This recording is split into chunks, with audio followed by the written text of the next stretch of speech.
हिंसा का उत्सव मनाया जा रहा है, उसी समय अहिंसा की बात करने वाले तथागत बुद्ध को याद करते हुए हम इस कार्यक्रम में आए हुए हैं। मुझे लगता है यही से स्पष्ट है कि इस देश में दो देश हैं जो तीर तलवार और बंदूक की पूजा करते हैं, और दूसरी तरफ कुछ लोग हैं जो जीवों पर भी दया करने की बात करते हैं। ऐसे तथागत बुद्ध को हम याद कर रहे हैं। और आज मैं एक ऐसे मंच पर हूं जहां पहली बार एक बड़ा दिलचस्प प्रयोग है कि 3 बत्ती जल रही है। जैसे लगता है ना ऑपरेशन थिएटर में, ऑपरेशन थिएटर में अभी मरीज गया, इलाज हो रहा है और ऑपरेशन हो रहा है। मुझे आज ये मंच ऐसे ही एक ऑपरेशन थिएटर की तरह लग रहा है कि समाज में जो जो बुराई है उसका ऑपरेशन यहाँ से किया जाए, और इससे बेहतर ऑपरेशन और क्या होगा। और हम लोग तो कुछ नहीं है, जितने लोग मंच पर हैं हम सारे लोग आज जो कुछ भी हैं वो अगर यहाँ खड़े होकर अपनी बात कह ले रहे हैं और आप सुन रहे हैं तो इसमें हमारी कोई भूमिका नहीं है, क्योंकि हम कोई ऑपरेशन कर भी नहीं रहे। हमारे पुरखों ने इतना ऑपरेशन कर दिया है, हम उसी को केवल आगे बढ़ाने की कोशिश कर रहे हैं। वरना एक बात सोचिए कि तथागत बुद्ध ने पहली बार इस देश में मानसिक, सामाजिक, सांस्कृतिक जो बुराई थी, जो बीमारी थी, उसका इलाज वहां से शुरू किया। और मैं पहली बार श्रावस्ती आया हूं। वैसे तो मैं यूपी आजमगढ़ का ही रहने वाला हूं, लेकिन श्रावस्ती आया हूं तो मुझे वो पूरा इतिहास ऐसा लग रहा है कि आंखों के सामने नजर आ रहा है कि एक ऐसा समय रहा होगा हजारों साल पहले जब दुनिया को शांति, प्रेम, करुणा का, सौहार्द का पाठ पढ़ाने वाले तथागत बुद्ध आपके इसी जमीन पर 25 वर्षावास एक लंबा समय व्यतीत किए होंगे। इस मिट्टी में कितनी खुशबू, कितनी ताकत, कितनी ऊर्जा है, मुझे यहाँ खड़े होकर वो महसूस हो रहा है। और वो ताकत, ऊर्जा ज्ञान की है। तथागत बुद्ध का मतलब मेरे लिए केवल इतना है, जब दुनिया में तीर तलवार बांटा जा रहा हो, इस देश में कुछ लोग ऐसे हैं जो मैं पहले ही कहा कि तीर तलवार बंदूक की पूजा कर, हमारे बच्चों के हाथ में जो हमारे पुरखों के संघर्षों से कलम और किताब आई थी उसे छीनकर वापस बंदूक और तलवार पकड़ना चाहते हैं, और उनसे अब ये काम सौंप दिया है। पहले हम लोग के समय कहा जाता था कि भाई आपका बच्चा क्या कर रहा है, तो हमारे लोग कहते थे कि बच्चा 10वीं कर रहा है, 12वीं कर रहा है, बड़ा होके क्या बनेगा, तो कहते थे डॉक्टर बनेगा, इंजीनियर बनेगा, आईएएस बनेगा। अब ऐसा समय आ गया है कि अब लोग पूछ रहे हैं कि आपका बच्चा क्या कर रहा है, तो लोग कह रहे हैं कि मस्जिद के सामने जाकर हनुमान चालीसा पढ़ रहा है और तीर तलवार लेकर के वहां मुसलमानों के खिलाफ नारे लगा।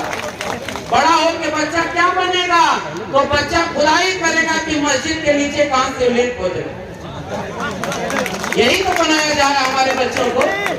तो हम जहां जा रहे हैं कि बहुत सम्मानित लोग मंच पर बैठे हुए हैं और बहुत संघर्षों के लोग बैठे।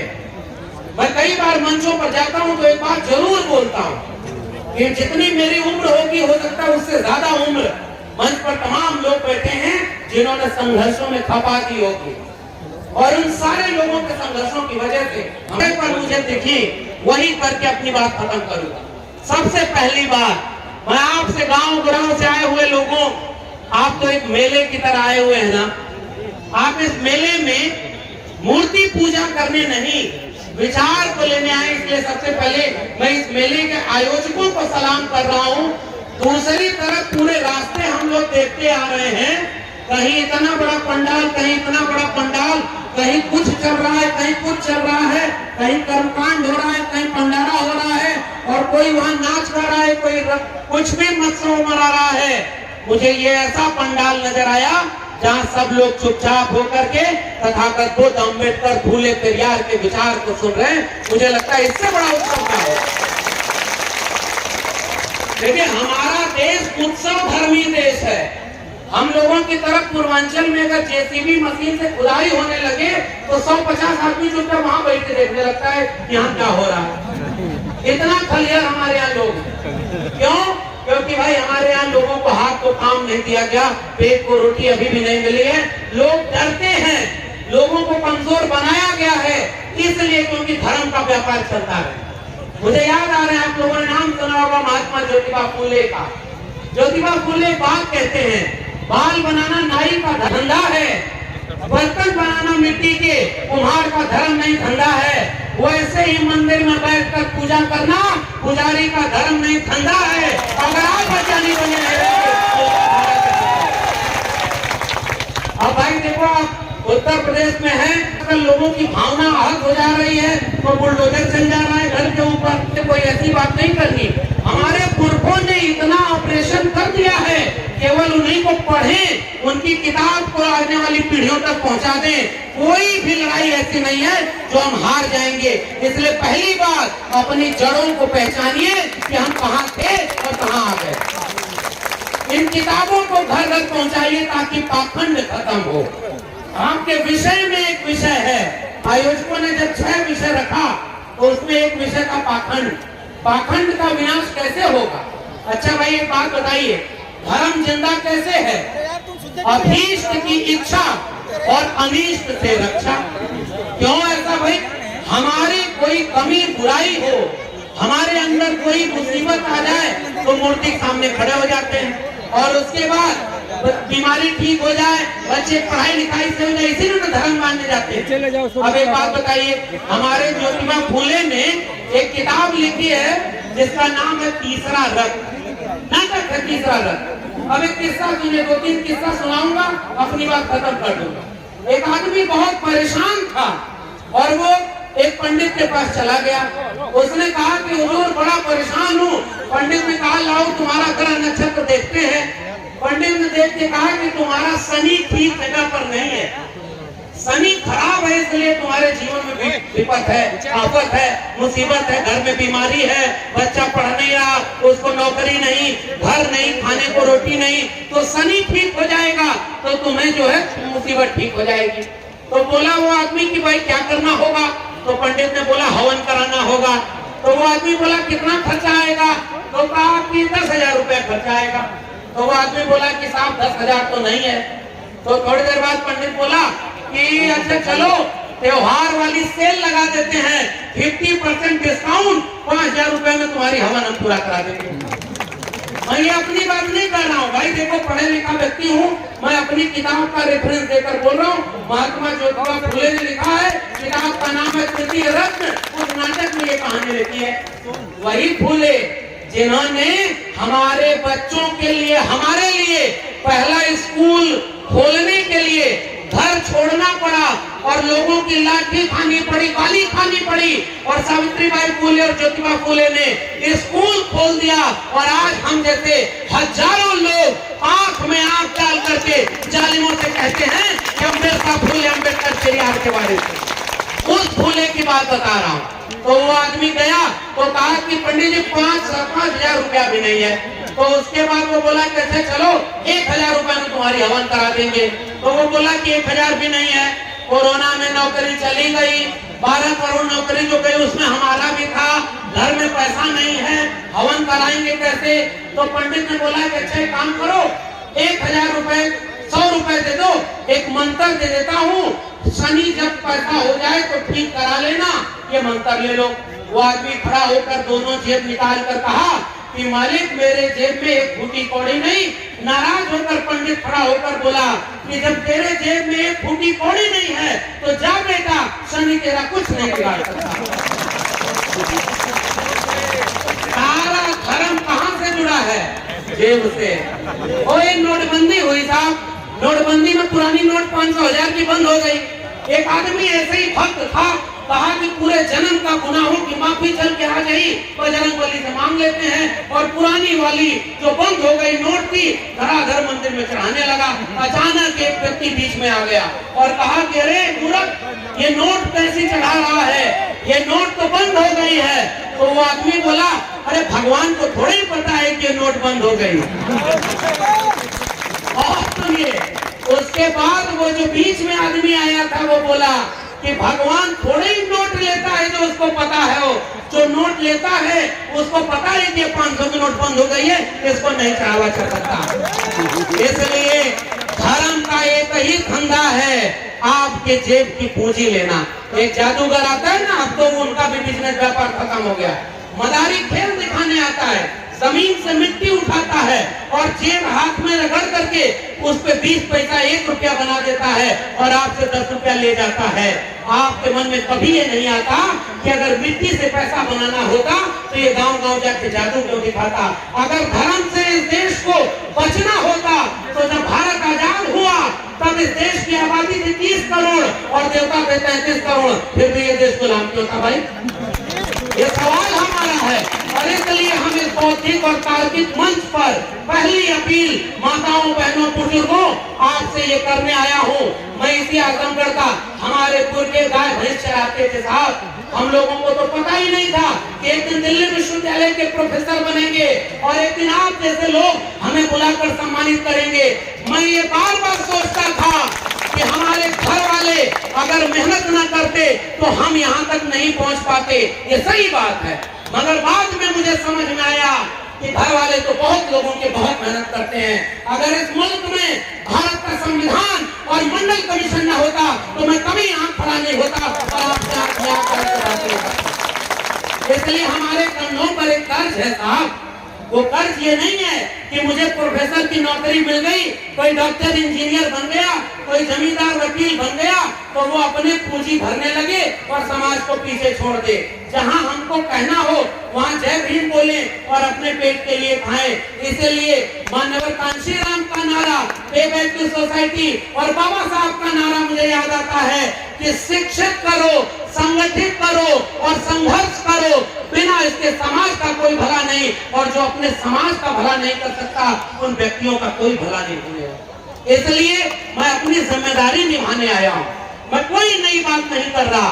पहली अपील मैं आपसे यही करने आया हूँ, आपके घर के बच्चों को धर्म के आड़ में दंगाई बनाया जा रहा है। हाथ उठाकर वादा करिए कि आप अपने घर के बच्चों को और अपने मोहल्ले के बच्चों को कहीं भी त्रिशूल और तलवार वाला दंगाई नहीं बनाएंगे। हाथ उठाकर कहिए, ये हमारी जिम्मेदारी है साहब, क्योंकि हमारे पुरखों ने, तथागत बुद्ध ने, बिरसा ने, बाबा साहब ने, मान्यवर कांशीराम ने, राम मनोहर लोहिया ने, बीपी मंडल ने किसकी लड़ाई लड़ी? अहिंसा और प्रेम की लड़ाई लड़ी, पहली बात। और धर्म के पाखंड से अपने आने वाली पीढ़ियों को बचाना है।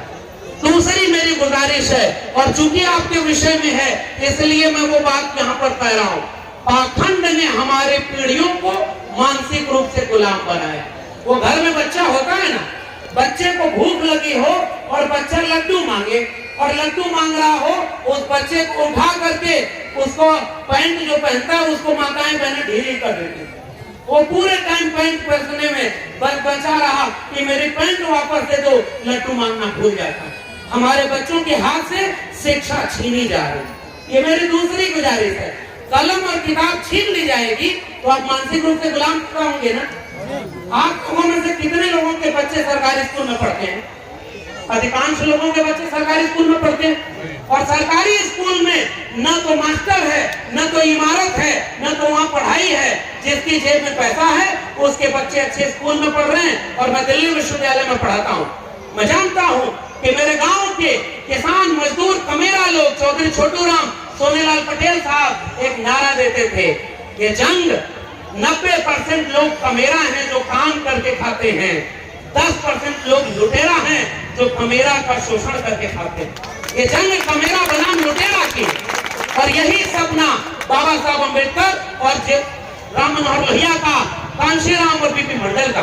मैं तो विचार लेकर आया, मैं व्यक्तियों की बात नहीं कर रहा। और विचार क्या था कि हमने हाथ से श्रम किया, हमारे पुरखों ने इस देश को रहने लायक बनाया और आज आज हमारे घर के बच्चों के हाथ से कलम छीन ले। आप अपने बच्चों को केवल मिड डे मील के लिए स्कूल भेज रहे हैं और स्कूल बर्बाद कर दिया।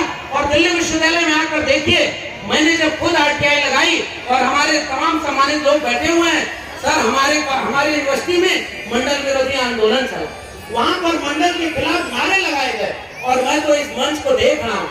बहुजन समाज क्या होता है, 90% लोग यहाँ किसी पार्टी का झंडा नहीं है, किसी पार्टी का बैनर नहीं है, लेकिन 90% SC, ST और माइनॉरिटी के लोग, वंचित शोषित का मेरा लोग इस भीड़ में एक साथ बैठे हुए हैं। यही मेरा समाज है और आपसे एक गुजारिश करने आया हूँ। हम 90% लोगों के 90% प्रोफेसर वहाँ नहीं, हमारे प्रोफेसर वहाँ नहीं है। मैंने जब आरटीआई लगाई तो पता चला कि 2019 तक इस देश के ओबीसी के 0 प्रोफेसर 45 केंद्रीय विश्वविद्यालय में। ये बताइए आपका विश्वविद्यालय था क्या? आपके डॉक्टर हैं क्या? आपके इंजीनियर हैं क्या? आपकी जमीन पर 90% मालिकाना हक आपका है क्या? स्कूल आपसे छीन लिया, डॉक्टरी आपसे छीन ली, सरकारी नौकरी खत्म कर दी। और कैसे खत्म कर रहे हैं? एक तरफ पाखंड और दूसरी तरफ झूठ का व्यक्ति, जो लखनऊ वाला तो छोटा है, मैं इशारे में बात करूंगा भाई, दिल्ली वाला सबसे बड़ा झूठा है। और एक और बात कह रहा हूं, उसने क्या नारा लगाया था, वो बेच रहे हैं भारत को, मैं चैन से कैसे सो जाऊं, सौगंध मुझे इस मिट्टी की, मैं देश नहीं बिकने दूंगा, नारा लगाया था ना। जब तक गुजरात का मुख्यमंत्री रहा उसने कभी नहीं बताया कि मैं ओबीसी माँ का बेटा हूँ। और जब तुम्हें प्रधानमंत्री बनना हुआ तो तुम्हें जाति नजर आ गई और तुम हमसे कहते हो कि हम लोग जातिवादी हैं। हम अगर इस देश के दलित, पिछड़े, आदिवासी अपना हक मांगे तो हमारे ऊपर तोहमत लगाई जाती है कि हम जातिवादी हैं। हमारे तमाम वरिष्ठ लोग बैठे हैं, मुझसे ज्यादा अनुभव उनके पास होगा। बिहार में मुख्यमंत्री थे कर्पूरी ठाकुर, उन्होंने पहली बार आरक्षण लागू किया। उत्तर प्रदेश में मुख्यमंत्री थे राम नरेश यादव। और ये देखो, नाई समाज और ओबीसी समाज के लोगों पर दिल्ली से चमड़ा भेजा संदेश, बार बनावे कर्पूरी और भैंस चढ़ावे राम नरेश, ये गाली दी गई थी हमारे लोगों को। ये गाली दी गई थी, इतिहास जानते हैं कि नहीं? आज हमारे लोगों को हिंदू बनाया जा रहा है। और कौन बना रहा है? कैसे कहा? आरक्षण पर गाली और भोजपुरी से, भोजपुरी तो जानते हैं ना थोड़ी बहुत। एक बात बताइए, आज पूरे समाज को कहा जा रहा है कि मुसलमानों से खतरा है, 80% हिंदू एक हो जाओ। अरे अगर 80% दलित, पिछड़े, आदिवासी सब हिंदू थे तो बताओ, मेरा सवाल है कि ये राजस्थान का इंद्र मेघवाल 8 साल का बच्चा तीसरी में पढ़ता था, मटका पानी वाला छू लिया तो उसको उसके मास्टर ने इतना मारा कि वो मर गया। कोई विश्व हिंदू परिषद, बजरंग दल, हिंदू युवा वाहिनी उस इंद्र मेघवाल को न्याय दिलाने के लिए क्यों सड़क पर नहीं आई? ये सवाल है कि नहीं? ये आपको हिंदू तब बनाएंगे जब आपको दंगाई बनाना होगा, जब आपके बच्चों की शिक्षा छीन ली जाएगी, आपका रोजगार खत्म हो गया ना। एक को हिंदू बनाने वाले आते हैं कि आओ तुम्हारे बच्चों को रोजगार दिलाएंगे। अरे राम मंदिर के नाम पर चंदा, और उसके बाद उसको भी खा गए, क्योंकि ये तो राम मंदिर के नाम पर पूरे देश में दंगा की सियासत किया इन्होंने। और हमारे लोगों ने लहू पोंछने का काम किया। डॉक्टर अम्बेडकर जब भारत लौटे तो उन्होंने तलवार नहीं पकड़ी, कलम पकड़ी, एक लहू का कतरा नहीं बहाया और पीढ़ी दर पीढ़ी हमारे लोगों को इतना न्याय दे दिया है कि वो संविधान जब तक रहेगा तब तक हम जिंदा रहेंगे। अरे चलिए, मेरी गुजारिश, वक्त बहुत हो गया है, इसलिए संक्षेप में अपनी बात कर रहा हूँ कि हमारे बच्चों के हाथ से शिक्षा छीन ली गई। मैं चूंकि विश्वविद्यालय में पढ़ाता हूँ और अभी ठेके पर प्रोफेसर हूँ, ये बात भी जान लीजिए, परमानेंट भी नहीं हूँ, क्योंकि वो जो आया था ना फकीर, जो बोला ना कि देश नहीं बिकने दूंगा, सबसे पहले उसने शिक्षा बेच दी। यही जागरूक करने आया हूँ माताओं बहनों, गांव-गांव, छोटी-छोटी बस्ती में जागरूकता कार्यक्रम करना हो। इस कार्यक्रम में तो आप चले जाओगे, आप जोर से जय भीम बोलोगे, आप बाबा साहब को याद करोगे, लेकिन अगर हमारा समाज बचा नहीं तो बचाएंगे कैसे? शिक्षा को बचाएंगे। और कौन सी शिक्षा? डिग्रियों वाली नहीं। बाबा साहब ने कहा ना कि वो शिक्षा शेरनी का वो दूध है, जो पिएगा वो दहाड़ेगा। दहाड़ने वाली शिक्षा को बचाने की जरूरत है। और इसलिए जब शिक्षा होगी तो तर्क और विवेक काम करेगा। वो मेरे यहाँ एक व्यक्ति खजूर पर चढ़ गया, ऊपर से देखा तो बड़ा डर लगी, तो हनुमान की पूजा करता था। कहा, हनुमान जी सही सलामत नीचे उतार दो, इस मंगलवार 1 किलो लड्डू चढ़ाऊंगा। थोड़ा बहुत दाएं बाएं देखा, हिम्मत मिली, आधा उतरा और उसके बाद कहा, हनुमान जी आजकल बड़ी गरीबी है, आधा किलो लड्डू चढ़ाऊंगा, उतने में ही खुश हो जाना। तो उसके बाद थोड़ा और नीचे उतरा और जब थोड़ी दूर बची तो उसने कहा देखो हनुमान जी, मंगलवार को आपके यहाँ तो बड़ा लड्डू चढ़ता होगा, मैं लड्डू पाँव भर चढ़ाऊंगा, उतने में ही खुश हो जाना, आप तो देवता हो, सब जानते हो। और ऐसा करते करते नीचे जमीन पर उतरा, दोनों कान पकड़कर उठे बैठक किया कि हनुमान जी, न आज से जीवन में पेड़ पर चढ़ूंगा न लड्डू। कर विवेक ही धर्म के पाखंड से आपको बचाएगा। अरे ये मंदिर मस्जिद वाले आपके बच्चों का भविष्य बर्बाद करने के लिए रोज कहते हैं मंदिर खतरे में है, हिंदू खतरे में है, और हम इस मंच से कह रहे हैं हमारे बच्चों की शिक्षा खतरे में है, स्कूल खतरे में है, विश्वविद्यालय खतरे में है, हॉस्पिटल खतरे में है। तुम कभी बचाने क्यों नहीं आए? इसलिए अपने बच्चों को बचाइएगा, इन पाखंडियों से बचाइएगा। और उस पाखंड से बचाना कैसे? अरे भाई, आप किसकी पूजा करते हो? आप कह रहे हो छोटा सा बच्चा और वहां सूरज खा गया। हमारे ज्योतिबा फूले ने एक बड़ी अच्छी किताब लिखी है, रेफरेंस दे रहा हूँ, कहीं ऐसा न हो कि कल आयोजकों के भी ऊपर एनएसए लग जाए और इनको भी जेल में डाल दिया जाए, जैसे उत्तर प्रदेश में दलित कृष्णों को जेल में डाला जा रहा है ना, बिना बात के बुलडोजर चल रहा है। और कुछ लोग जब गोरखपुर के मठ में थे तो जितना मुकदमा लगा था मुख्यमंत्री बनने के बाद सब वापस ले लिया ना, अब कोई मुकदमा उनके ऊपर नहीं है ना, और आपके बच्चों के ऊपर मुकदमा लगा। क्यों? क्योंकि वो आपके बच्चों को पाखंडी बना रहे। और हमारे वरिष्ठ लोग जानते होंगे, गणेश पूजा हमारी तरफ नहीं होती थी और हर इलाके में 5-5 हजार रुपया देकर आरएसएस गणेश पूजा करवा रहा है, मूर्ति बैठवा रहा है, और हर जगह मूर्ति बैठ करके पूजा हो रही है। मैं एक बात गुजारिश करने आया, ये मूर्ति वालों को मूर्ति की पूजा करने दो, हमें उनका विरोध नहीं करना, हमें अपने बच्चों को पाखंडी होने से बचा लेना है। पाखंड से मुक्त हो गए तो हमारे बच्चे मुक्त हो जाएंगे, और इसके लिए शिक्षा की जरूरत है। और शिक्षा की जरूरत क्यों?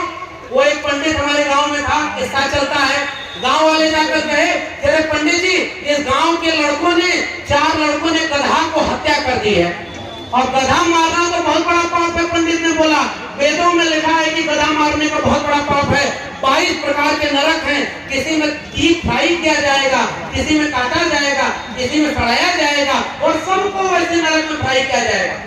गधा मारने की सजा है, इंसान मारने की नहीं है। गाय मार दोगे तो जेल जाओगे, इंसान की हत्या कर दो, आपको फूल माला से स्वागत किया जाएगा। ये भी इस देश में हो रहा है। और तब वो पंडित ने जोर जोर से बोला कि अरे भाई, ये तो बहुत बड़ा पाप है। गांव वाले बोले, इससे मुक्ति कैसे होगी? कहा हवन कराना होगा, 5 गांव के ब्राह्मणों को बुलाकर खिलाना होगा, लाखों रुपए खर्च होंगे, तभी इस पाप में मुक्ति मिलेगी। अचानक एक गांव वाला जाकर पंडित के कान में बोला, पंडित जी, जो 4 बच्चे गधवा मारे उसमें एक आपका बेटा संतोष भी शामिल था। पंडित शांत होकर बैठ गया और उसके बाद भोजपुरी में बोला, 2-4 लड़कन में एक संतोष, और गधा के मरने में कौनो न दो। इसलिए पाखंड केवल तब तक जब तक हम पाखंड की पूजा करें, तब तक पाखंड की पूजा करेंगे। इस देश में एक सिनेमा बना था और उसके बाद एक देवी की पूजा होने लगी कि नहीं, बताइए किसका नाम? एक फिल्म बनी थी, उसके बाद उस देवी का मंदिर बन गया। संतोषी मां मंच से देखे आवाज आएगी। और तो और छोड़िए, कोरोना में कोरोना माता का मंदिर बनाया कि नहीं? आप मेरे भाइयों, आखिरी बात कहकर विदा लूंगा और सम्मानित लोगों को सुनना है। पाखंड से मुक्ति कब मिलेगी? जब शिक्षा मिलेगी। शिक्षा कब मिलेगी? जब स्कूल कॉलेज विश्वविद्यालय बचेगा। लेकिन कैसे बचेगा? आपसे देवालय और शौचालय पर वोट लिया जा रहा है तो स्कूल कॉलेज विश्वविद्यालय तो बर्बाद किया जाएगा ना, बर्बाद किया जाएगा ना। और 5